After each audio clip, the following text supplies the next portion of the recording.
حضرت امام حسین علیہ السلام کی زندگی کے جو معجزات ہیں ان سے بھی انکار نہیں کیا جا سکتا۔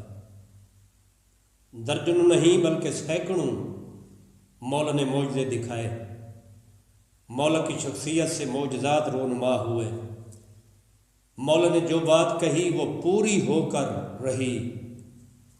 اور صاحب کتاب لکھتے ہیں کہ مولا کی شہادت کے بعد بھی معجزات ظاہر ہوتے رہے، اور جو بات مولا نے کہی تھی وہ پوری ہو کر رہی۔ لکھتے ہیں کہ اپنی شہادت سے پہلے حضرت امام حسین علیہ السلام نے عمر 7 سے کہا تھا کہ میرے بعد تجھے عراق کی گندم کھانا نصیب نہ ہوگا، عراق کی روٹی کھانا، عراق کی گندم کھانا تیرے نصیب میں۔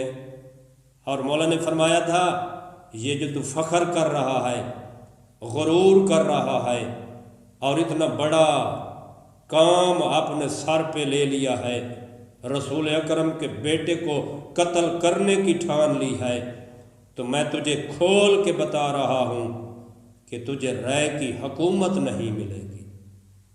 یعنی مولا نے بتا دیا تھا جب اس سے ملاقات کی 10ویں کی رات، مولا نے فرمایا تجھے عراق کا گیہوں کھانا نصیب نہیں ہوگا، گندم نصیب نہیں ہوگی، اور نہ ہی تجھے رائے اور بصرہ کی حکومت ملے گی، یہ تیرے خواب ہیں، یہ تیرے وہم و گمان ہیں صاحب۔ لیکن اس بے غیرت نے، اس کمینے نے مذاق کیا مولا کے ساتھ۔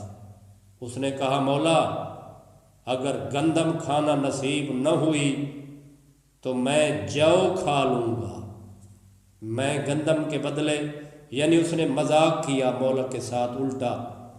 تو صاحب کتاب لکھتے ہیں جو مولا امام حسین علیہ السلام کی زبان سے الفاظ نکلے تھے، جو وحی خدا پیغمبر کے بیٹے کی زبان سے الفاظ نکلے تھے وہی پورے ہو کر رہے۔